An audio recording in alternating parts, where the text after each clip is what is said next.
P T I کی باقی leadership کو سائڈ پہ کر دیں. الائڈ جو آپ نے کہا کہ ان پر الزام ہے کہ وہ مرکزی ان کا رول، عمران خان صاحب کی میں بات کر رہا ہوں، تو ان کے خلاف ٹرائل بالکل بھی آگے نہیں چلا. لاہور، فیصل آباد، گجرانوالہ اور راول پنڈی، ان 4 جگہوں پہ ان کے خلاف کوئی 30 کیسز ہیں جن میں وہ نامزد ہیں. ان میں سے صرف راول پنڈی کے 12 کیسز میں کوئی 40-45% ٹرائل آگے بڑھا ہے، اور وہ بھی فروری سے دسمبر کے درمیان یہ ٹرائل سمجھے کہ 5-7% آگے بڑھا ہے.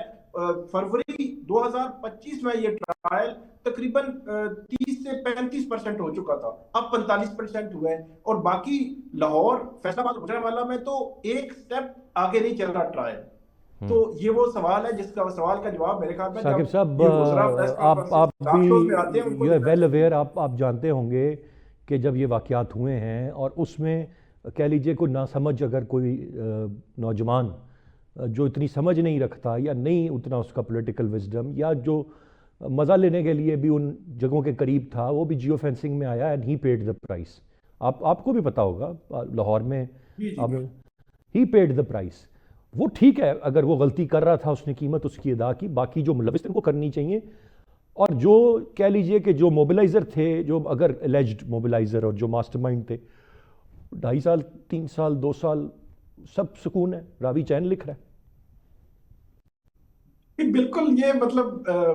اب اس کا جواب بالکل ہمارے پاس نہیں ہے. میں بہت زیادہ آف دا ریکارڈ بھی پروسیکیوشن سے مختلف لوگوں سے یہ پوچھتا ہوں. بلکہ ایک اور چیز، سپریم کورٹ نے اپریل 2025 میں یہ کہا کہ آپ 4 منتھ میں یہ ٹرائل مکمل کریں. تقریباً 18 یا 19 اپریل تھی، تو اس کا مطلب یہ کہ 18 یا 19 اگست تک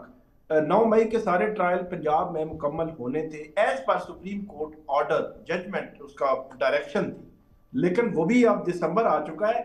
اب میں صرف عمران خان صاحب پر فوکس ہوں فی الحال. باقی ٹرائل جو چل رہے ہیں، جو بھی ہے، جو سزائیں ہو رہی ہیں، عمران خان صاحب ان کا ٹرائل جو ہے وہ آگے نہیں بڑھ پا رہا. انیق صاحب سپریم کورٹ کی ڈائریکشن سے بھی آگے ہو چکے ہیں. آپ نے درست فرمایا. obviously we do not have the answer to that. Aneeq صاحب، آپ کی کوئی انڈرسٹینڈنگ میں ایسی لاجک جو بتا سکے ہمیں کہ what's going on behind the scenes, جو شاید ہم نہیں ابھی پڑھ پا رہے یا سمجھ پا رہے. یقیناً جو فیصلہ کرنے والے ہیں وہ بڑی سوچ اور منطق رکھتے ہیں، لیکن ہم تو کھوج لگانے کی، جاننے کی کوشش اپنے تئیں کر سکتے ہیں. کچھ کلو ہے آپ کے پاس؟ جہاں تک مجھے سمجھ آتی ہے جی، وہ یہ ہے کہ 9 مئی والا جو واقعہ ہے اس کو ایک قسم کا آپ یہ سمجھیں کہ وہ نیوکلیئر آپشن، ٹھیک ہے. اچھا. اس کے اندر ٹاپ لیڈرشپ انکلوڈنگ خان صاحب یا جنرل فیض، ان کو کنورٹ کرنا کا مطلب جو ہے وہ سیڈیشن کے چارجز لے کرنا ہے، ٹھیک ہے. سوری، سو سیڈیشن کے چارجز لے کرنا ایک قسم کا نیوکلیئر آپشن. نیوکلیئر آپشن استعمال کرنے سے پہلے آپ باقی تمام آپشنز ایگزاسٹ کرتے ہیں کہ معاملات جو ہیں، جہاں تک آپ پہنچانا چاہتے ہیں، جو آپ کی اسٹریٹجک ڈائریکشن ہے، جو آپ کے آبجیکٹیوز ہیں، اگر آپ اس نیوکلیئر آپشن کے بغیر اس کو استعمال کر لیں، اس کو حاصل کر لیں، ان چیزوں کو حاصل کر لیں، تو آپ کو نیوکلیئر آپشن استعمال نہ کرنی پڑے. تو میں اس پیرائی میں اس کو دیکھتا ہوں کہ جو پلانرز ہیں، اسٹریٹجک تھنکرز ہیں، مختلف سیاسی اداروں میں یا دوسرے اداروں میں، وہ اس کو ایک آخری آپشن کے طور پہ رکھنا چاہتے ہیں. اور اس دوران ظاہر انگیجمنٹ بھی ہو رہی ہوتی ہے چیزوں کے ساتھ، چیزوں کو چلانے کی کوشش ہو رہی ہوتی ہے، وہ کوششیں بھی ساتھ جاری ہیں. لیکن اگر وہ کوششیں ناکام ہو گئی تو پھر یہ نیوکلیئر آپشن استعمال ہو جائے گا. رائٹ. گل صاحب، ایک چیز جاننا چاہوں گا. اب میں یہ سمجھ لوں کہ آج کے بعد یہ جو فیصلہ آ گیا ہے، کوئی جو ڈی جی ISI کی پوسٹ پر ہوگا اور اس کے ماتحت بھی جو لوگ ہوں گے، وہ سیاسی معاملات میں کوئی انٹرفیئرنس نہیں کریں گے، کوئی عمل دخل ان کا نہیں ہوگا. یہ فوج نے ایک پریسیڈنٹ سیٹ کر دیا. ماضی میں ہمیشہ سے ہوتا رہا ہے. کنفیشنز ہیں، کتابیں لکھی ہوئی ہیں، سب کچھ ہے. اب کیا آپ سمجھتے ہیں کہ آئندہ یہ نہیں ہوگا یا نہیں ہو رہا ہوگا؟ نہیں، بالکل بھی نہیں. یہ ہوگا،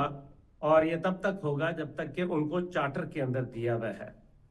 ایک انٹرنل ونگ بنایا گیا، بھٹو صاحب کے زمانے پر بنایا گیا، اور اس کی جسٹیفیکیشن بھی ہے، کیونکہ کہ میں پہلے بھی کئی دفعہ کہہ چکا ہوں کہ جو بنگلہ دیش کے اندر پولیٹیکل انجینئرنگ کے ذریعے پاکستان توڑا گیا، اس کی وجہ تھی کہ تب تک ہماری انٹیلیجنس ایجنسیز جو تھیں وہ پولیٹیکل میڈلنگ نہیں کرتی تھیں، اس لیے اس سیل کو قائم کیا گیا، اور آج تک کوئی حکومت جس کے اندر پیپلز پارٹی، مسلم لیگ اور درمیان میں فوجی حکومت اور خود پی ٹی آئی کی حکومت رہی، کسی نے بھی وہ سیل بند نہیں کیا۔ مجھے ایک بات بتائیے گا گل صاحب، ملک بننے کے ساتھ ہی ماشاء اللہ لگنا شروع ہو گئے تھے، اور 71 تک جو ہے وہ ہم پولیٹیکل انجینئرنگ نہیں کرتے تھے، ہماری ایجنسیز اس میں نہیں تھیں، سمجھ میں تھوڑی سی مشکل سے آتی ہے۔ گزارش کر رہا ہوں کہ آپ نے جو بات کہی ہے میں اس کا جواب دے رہا ہوں کہ یہ تو تب ہوگا نا جب آپ وہ شیل بند کر دیں گے۔ ابھی آپ کا جو جیسے آپ اپنا بطور اینکر کام کر رہے ہیں تو آپ نے اس کا کانٹریکٹ کیا ہوا ہے اور یہ ان کو چارٹر میں ملا ہوا ہے، یہ کوئی یہ نہیں ہے، یہ آئینی طور پر ان کو جو ہے حکم دیا گیا ہے کہ آپ نے یہ کام کرنا ہے۔ انٹرنل ونگ موجود ہے جس کو سی بلاک بھی کہتے ہیں، اس کے دفاتر ہیں پورے پاکستان میں موجود ہیں، ایک میجر جنرل اس کو ہیڈ کرتے ہیں، یاد ہوگا فیض حمید صاحب اس کی کے ڈی جی سی تھے جس کو کہا جاتا ہے، وہ کیا تھا ڈی جی سی کا کام جو ہے انٹرنل ونگ ہے نا جی، وہ اس کا وہی کام ہے، اور آپ کی پولیٹیکل میڈلنگ تب بند ہوگی جب آپ وہ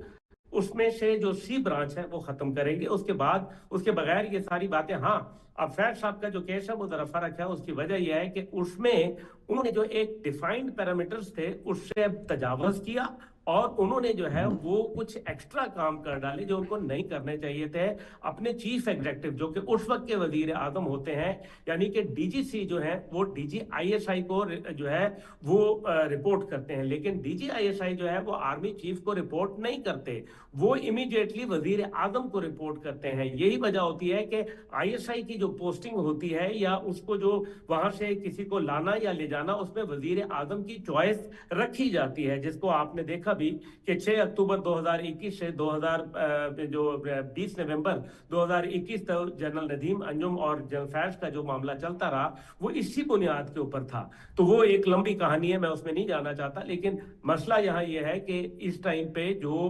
پولیٹیکل جس طرح سے آپ نے کہا، یہ دیکھیں پہلی بات یہ ہے کہ ایسا کیوں ہو رہا ہے، یہ دیکھنا بڑا ضروری ہے۔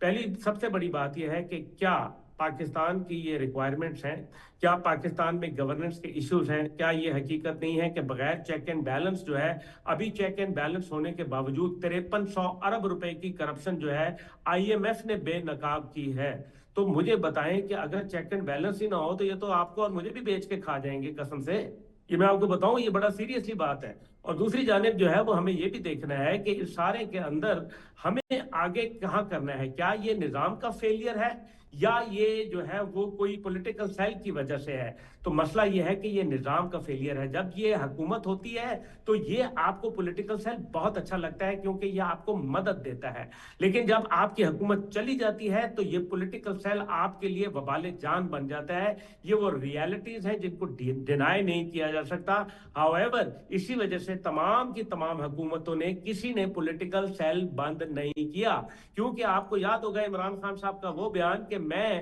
جو اپنا بجٹ پاس نہیں کروا سکتا، میں اپنے رائٹ گل صاحب، میرے پاس وقت بالکل ختم ہو رہا ہے، بہت شکریہ ادا کرنا چاہوں گا۔ ناظرین آج کے پروگرام سے اتنے، احسان خالد کو اجازت دیجیے، اللہ نے کے بعد۔